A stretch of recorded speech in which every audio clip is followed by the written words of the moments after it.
Now, as far as my brief summary of Tuesday goes, I talked about there were two tricky questions. Well, actually, if I had to summarize everything, if you're talking about particle motion, the first thing you always want to do is, if you got the position equation, you want to take the derivative of that to get your velocity, and then take the derivative of that, to get your acceleration, right? So creating your position, if I give you the position, coming up with the velocity and acceleration equations should be relatively easy, because typically when they give you these problems, it's just like just a pretty basic polynomial. Sometimes they put trig functions, but for the most part, it's just basic polynomials. So you figure out your velocity and acceleration from the position. Now, here's the trick, and this is where the AP exam gets crazy. The velocity describes what the position is doing. So the derivative ends up describing the actual thing. So when I talk about the velocity describing position, okay, if I want to know if I'm moving right or left, that means I'd look at the velocity.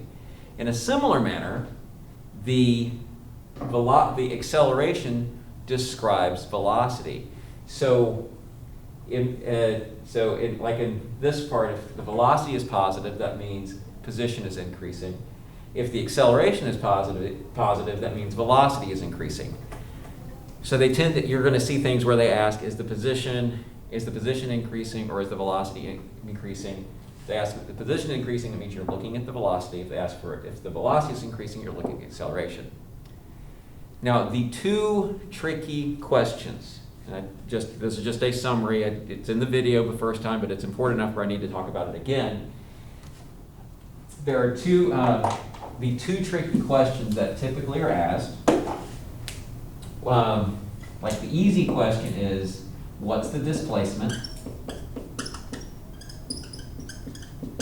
And then the tricky question is total distance.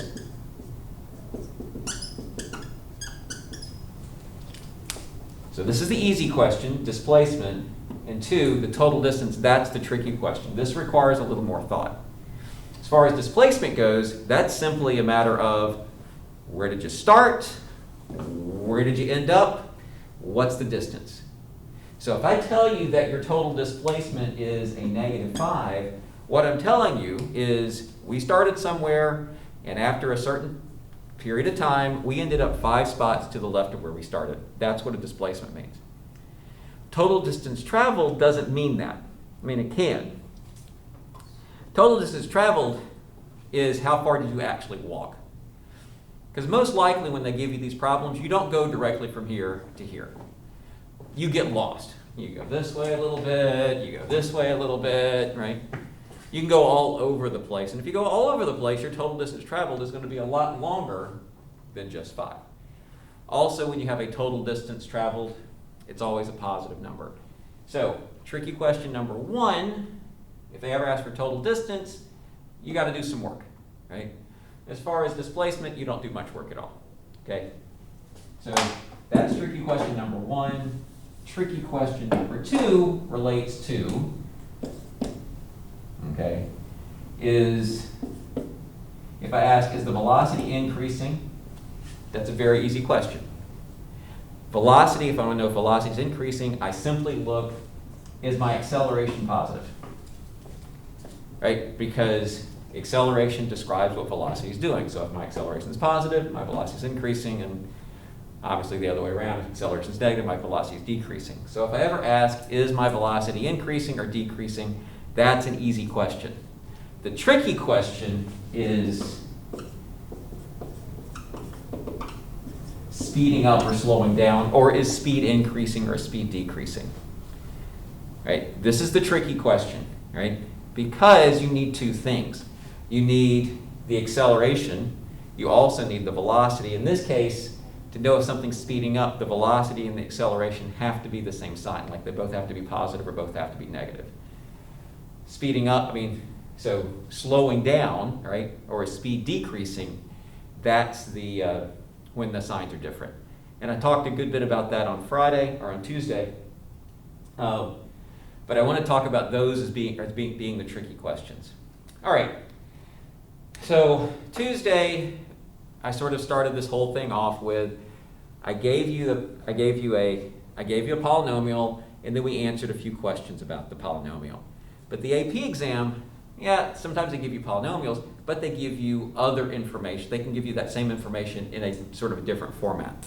And today we're going to talk about the different formats you could get.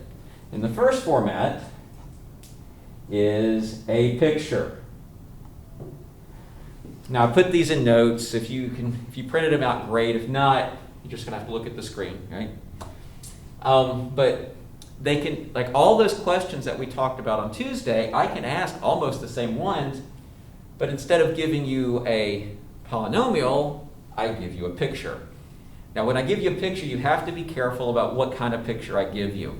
Notice this is a position graph. How do I know it's a position graph? Well, the x-axis is always going to be time because that's the way these things work. But you look at the y-axis. It says it's measuring a distance. So this is measuring, s, which is, some of that s of t is sometimes just talking about position. But notice our units are inches. The other type of graph that we'll see, and that's the next example, is a velocity graph. And it'll tell you its velocity. Either it'll tell you velocity by saying v, or it'll give you units like distance over time, like inches per second or whatever. All right, so here's our information. Let's see. I want to describe what's going on because that's what I want you to be able to do. And then after I describe what's going on, then we're going to answer. We're going to answer these questions. There's one that we're not going to do because that kind of we need something else that we don't know how to do yet. But okay, and as I've also found out, if you've had physics or currently taking physics, this is a whole lot of review because you've had to do this probably since day one. So I am kind of curious if what I'm doing, was it presented just kind of how I'm presenting it compares to what you were presented in physics. All right, so since this is a position, here's what this tells you. At time 0, we're at position 4. At time 1, we're still at position 4. At time 2, we're still at position 4. We haven't gone anywhere. The first two seconds, we're just staying at position 4 on our number line. Well, starting at time 2, we start moving. And by time 3, we're at position 0. By time 4, we're at position -4. So we're moving left, like we noticed. So when I look at this, here's my number line, here's 4. We move to the left, and then at some point, right at 4 seconds, we start heading back right, and then we stay there. So when I look at this, because anytime you're given particle motion, I literally want you to think about this dot moving left and right. If you can sort of visualize a dot moving left and right, that's going to help you with answer some of the questions. In this case, our dot's not doing a whole lot. It stays, moves, and then stays. And then we're done. All right, so now that we know what our dot's actually doing, let's answer some questions. First, during what time in the interval is the particle moving left, moving right, and justified? Well, anytime they want to talk about moving left and moving right, it sounds like, if I want to treat this like I did the previous problem, I know this thing. I've got my position equation, I've got my velocity equation, and I have my acceleration equation. And if I want to know anything about if my position's moving left or right, I need to look at the velocity. Well, if I've got a polynomial, it's pretty easy for me to get my velocity equation. I simply just take the derivative. But I didn't give you a polynomial, did I? I gave you a graph, right? So how do you take the derivative of a graph, right? Like you don't have a product rule or something, right? So you need to remember that derivative means the slope of the tangent line, okay? So there are going to be cases, not just in this part, but they're going to keep showing up, that if you ever need to you'll have to take a derivative of a graph. How do you take a derivative of a graph? Remember, derivative means slope. So when I look at this, if I were going to make like a velocity chart. Now here's my velocity chart. Here's what I know. I know that my velocity, I'm looking at slopes. I see my velocity changes from negative to positive at 4. The velocity is 0 up until 2. But from 2 to 4, how I answer what the velocity is I think, well, what's the slope of this? And the slope of this is negative. From 4 to 6, the slope is positive, right? So now, during what time interval is the particle moving to the left? Well, it's moving left from 2 to 4. How do I know that? Well, I know that my velocity is less than 0. How do I know that? I'm looking at the slope. And similarly, when am I moving right? Oh, I'm moving right from 4 to 6. All right, so we're still doing the same thing as when we have a polynomial, but when we have a picture, we have to adjust what we call a derivative. Okay, at what time is the particle at rest? Well, I think we talked about that. When is it not moving? If this is my position, it's like I'm in position 4 from 0 to 2. When am I not moving? I'm at position -2 from time 6 to 7. Okay. Part C, during the first 6 seconds, what is the particle displacement? And explain what I mean in terms of change of position. So displacement. So when I'm looking for displacement, here's how we determine displacement. Displacement is the easy question. How we find displacement is, well, what's my position at time 0? So what's x of 0? And then what's x of 6? Well, x of 0 is 4. And x of 6 is -2. So this tells me we started at 4, we ended at -2. What's my displacement? -6, right? It's negative because we're to the left of where we started. Okay. So in this case, my displacement is going to be -2 minus 4, which gives me -6. All right. See if I can still keep this up. Yeah, maybe I can do one there. Now, I want to contrast that with the next question. And the next question is, during the first 6 seconds, what is the particle's distance traveled? What's my total distance? And how you do total distance, well, you got to do a little work, right? Not much work, but you got to do a little more work. And anytime they say total distance, first you want to find out, you need to know, I'm going to make up a chart. I'm going to have my time chart, and I'm going to have my x of t. And, well, I know at time 0 I'm at 4. So at time 0 I'm at 4. And then what I want is, where do I change directions? And so if I look at this, I change directions at time 4. And so at 4, I need to know what that position is, which is -4. And then I end up where I ended at 6 seconds, and at 6 seconds I'm at -2. And now we look at it as I want to find my total distance. So I do from here to here is 8, and from here to here is 2. And so my total distance traveled is going to be 10. Notice how the total distance is more than the actual displacement. Sometimes your total distance is exactly the displacement, and that just meant you were efficient. You didn't get lost. Right? But whenever it asks for total distance, you have to sort of account for where do you turn around and that stuff. Okay, next up. And I'm going to have to ask the question and come back to the picture. But the next question is, what is the particle's velocity at t equals 5? All right, so here's our picture, right? I want to know what's my velocity at t equals 5. summarize this. What's my velocity at 5?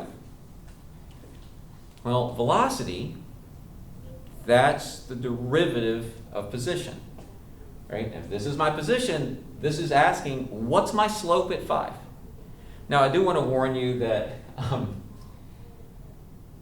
the guy that made this did not do equal scales. So we're going to get a slope and say, that doesn't look like whatever slope. It's because the scale's all off, right? These are counting by 1s, these are counting by 2s, but they're almost the same spacing. So when we get this slope, don't freak out that it doesn't look like what it should, because of course it's not, because it's distorted. So it's asking, what's my slope at 5? Well, let's see. Slope, I'm just going to count. So let's see, I go up 2, over 2. So this has got up 2, over 2, and so I get a slope of 1. Now it asks for the velocity. This part's kind of weird. Normally I'm not real big on units. I kind of just like the math part. But the AP exam seems to be really concerned about units. Right? So like for this case, when you look at it, if it's velocity, you got to tell me what the units are. And since our velocity is distance divided by time, so it's inches per second, so we need to put inches per second. So whenever they ask for velocity, and you've got to do this. Why do I know this is important? Well, so a free response question is worth 9 points. There are many free response questions when we get to that stage where we start practicing. Sometimes one of those points is, did you use units properly? Now here's the funny part. You didn't have to know how to do the question to get the point. So let's say there's 4 parts, so A through D. And in the rubric, it actually tells you if the student used the right units for parts A and D, or A and C, they get a point. So the takeaway, and you could do this. When you have these little rate problems, and every year they put one of these, right? Every year. Even if you have no clue how to do the problem, but you know it's a rate, so I know it's got to be inches per second, you can put 7 inches per second, and you didn't get the number right, but you had the units, so you get the 1 out of 9 points, which I think is absolutely ridiculous. But I don't make up the rules. I just have to tell you what the rules are. So, and that's, we get our velocities. Next question. Now, what does it mean in particle movement? Well, it's moving 1 inch to the right, 1 inch per second to the right, because it's positive. What is the particle's velocity at 2 seconds and at 6.9 seconds? Whoa, that's a little interesting. So it's asking, what's my velocity here? Okay. So what's my velocity exactly at 2? 0. Oh, yeah. Well, you'd think, right? Except, the velocity is the derivative, right? Does the derivative exist at a corner? Yeah. Remember, a derivative doesn't exist at a corner. And since the derivative doesn't exist at a corner, the velocity doesn't exist there. Kind of mean, right? But if I look at 6.9, what's the derivative there? What's your velocity there? That one's 0 because it's not moving. So when you have, remember, derivatives don't exist at corners, so we have that part. Wait, so Mr. Alvis, Yes. does that then equal 0 or does it not exist? So it doesn't exist at 2, but it does exist at 6.9. Because at 2, there's a corner. See, at t equals 2, there's a corner, and since derivatives don't exist at corner, the velocity doesn't either. Right? But at 6.9, it's not at a corner, it's just at a flat spot.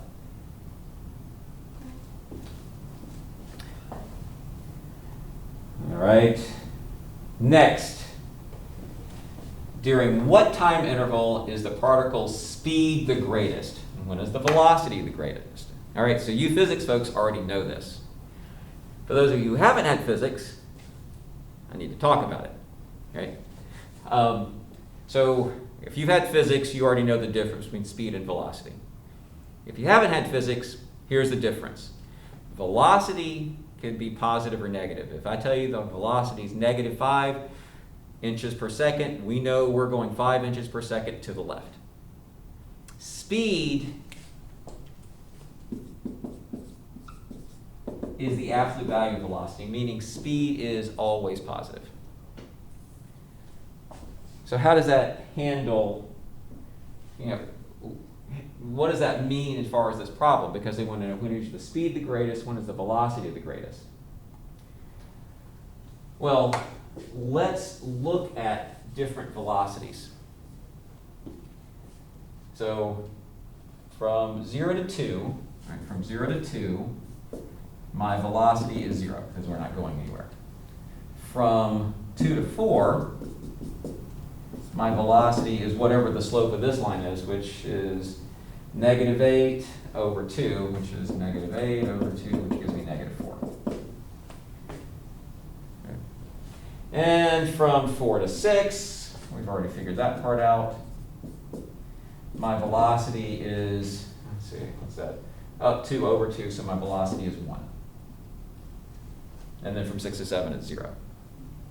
Now the question is, I actually like this, I want to change the order. I want to know when is the velocity the biggest, what's the maximum velocity, and then what's the maximum speed. So the maximum speed is basically what's the biggest number up here. In this case, the maximum velocity is the biggest number up here, and a velocity of 1 is bigger than 0 and bigger than negative 4.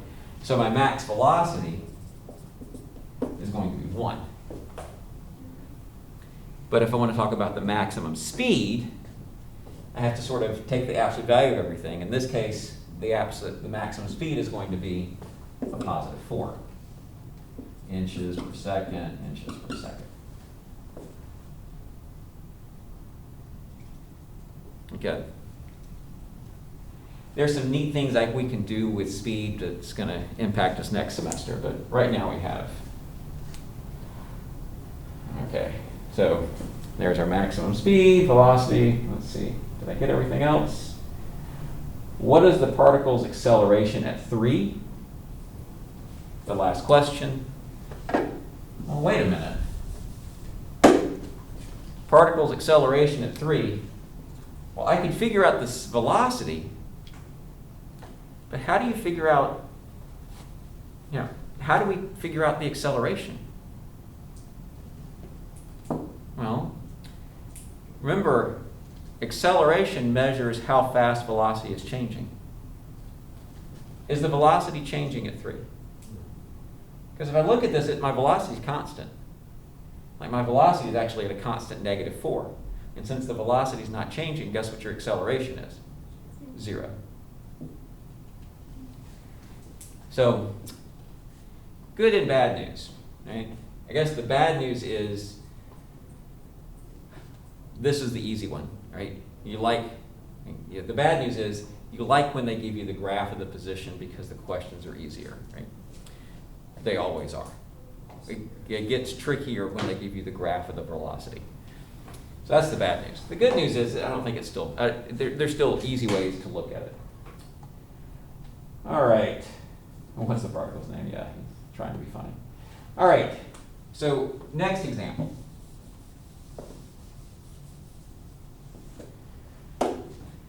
And this one, this is a graph, this is a velocity graph. So notice the previous one, I gave you the graph of the position. This is the graph of the velocity. How do you know? Well, it says v, right? The second reason we know is it's like the units are something per time, so meters per second, so we know it's velocity. And what I find interesting is they ask kind of the same questions. So you have to come up with the same answer, but you're given different information. So for this one, it says, at what time is the particle at rest? I don't know how you show work on this, but okay. Well, the particle's at rest when your velocity is 0. And when is your velocity 0? Notice it's not flat spots. It's when it crosses. Okay, it's when it crosses the x-axis because you're in the previous problem. the graph represented where you were. This represents how fast you're going. And we're interested when we're going 0 meters per second. So if we're going, where are we going 0 meters per second? It's where it crosses the x-axis, so that's going to be here and here. And I like the picture. I like the questions. I like most of the picture. I wish he would have drawn the picture so it crossed at 4, because otherwise, we're estimating. So to make our lives a lot easier, we're going to say it crosses at 4. So for part A, where's the velocity 0? The velocity is 0 at t equals 1 and 4, because that's where the derivative is 0, or that's where the velocity is 0. Next, when is the particle moving up, moving down? Oh, so he changed the wording, vertical line, but still the same thing. Increase is going up, decrease is going down. So how do I know when the particle is moving up or moving down? Well, it has to do if I want to know when it's moving up, I'm interested in when the velocity is positive, when its velocity is greater than 0. Because, it's the same thing. We still need the same information. The difference is what that information looks like is different because we have a different graph. In the previous one, they gave us the position, so we needed to get velocity, we had to look at the slope of the position. In this problem, they've given us the velocity. So if I want to know when the velocity is greater than 0, I'm simply looking, where is this thing above the x-axis? It's above the x-axis here and here. And so it's moving up from 0 to 1 and from 4 to 6. See, this is virtually the same question as the previous problem, but because they give us the graph of velocity, we're looking at, a different, we have to get our information slightly differently. All right, next.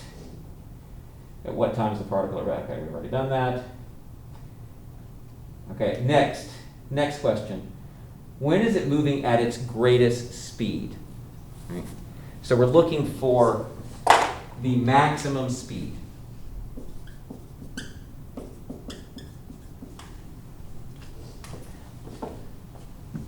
Well, if I'm looking for the maximum speed, first I want to find out kind of the extremes of my velocity.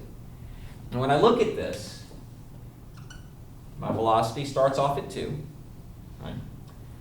It goes down to -3 and it ends up back up at 2, right? So if I ask what's my maximum velocity, well, my maximum velocity is 2 because that's the biggest that my velocity gets. But speed is the absolute value of velocity. And so, basically I'm looking for the biggest number. And it turns out our biggest number is going to be down at -3. And so in this case, our maximum speed is going to be 3 meters per second. And, let's see. Then it talks about when is speed increasing or decreasing, and justify your answer. So now I'm looking for when does speed increase? Or speeding up, in this case, speeding up or slowing down. And there are lots of ways to look at it. Yesterday I used a chart, or Tuesday I used a chart. I used my velocity and my acceleration chart. And so I want to do the same thing here. Because I like when the colors were the same. Like if the signs are the same, it's speeding up. If the signs are different, it's slowing down. So I want to actually make a velocity and acceleration chart from this picture. And here's how that looks. How that looks is, well, I need a velocity chart. Here's my velocity chart. My velocity is, it starts at 0, and it stops at, we'll stop it at 5. No, we'll stop it at 6. And I know my velocity is 0 at 1 and at 4. And if I look at this picture, my velocity is above the x-axis from here to here, so I know this is positive. It's below from here to here, so it's negative. And then it's above, so I know that's positive. As far as my acceleration chart goes, If I want to know what the acceleration is the derivative of velocity, meaning I'm looking at the slope of the velocity. So when I look at the slope of the velocity, the slope changes at 3. And so this slope is negative, and this slope is positive. Of course, we're going to stop at 5. And now we just need to combine these things. And here's how we combine them. I'm going to put this 3 here and this 5 here. And I'm going to color code things. Positive is green and negative is red. So this is positive, and from 3 to 5 is positive on the bottom. And red is negative, from here to here is negative. And now when I look at that picture, I'm just looking, where do the colors match up? I know the speed's increasing, where the colors are different. I know it's decreasing. And so when I look at this, so the first question asked, when is it speeding up? When is speed increasing? Well, speed's increasing from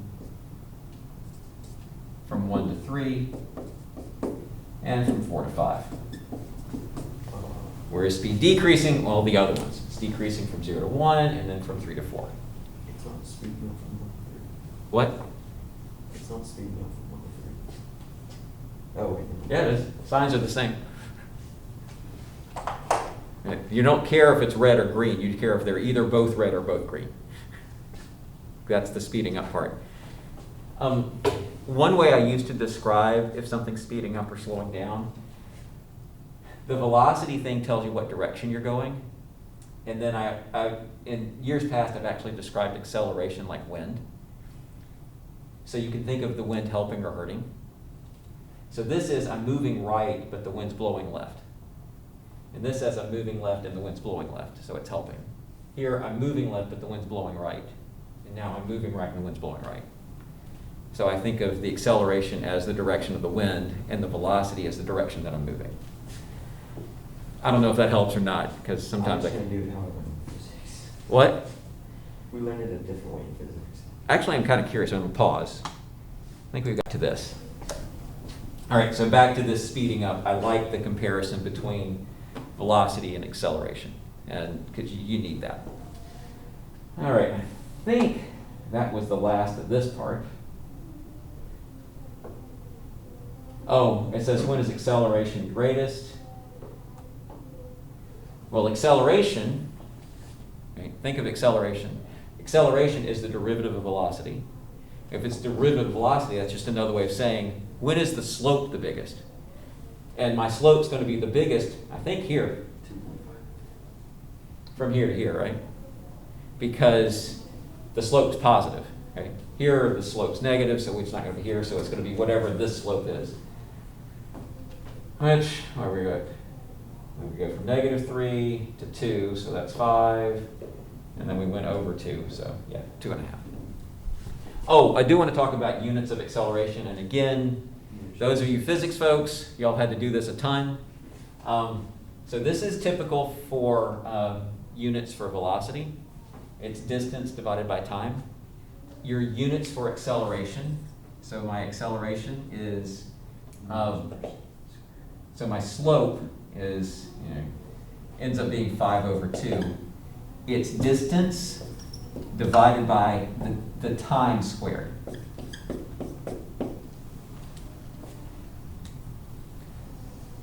And sometimes it's read meters per second per second. Yeah. All right. And the last little bit. This one says displacement 2 seconds. We haven't talked, I'm not going to talk about that until next semester. But there's 3 things they can give you. They can give you a nice little polynomial, take the derivative and do stuff. They could give you a graph.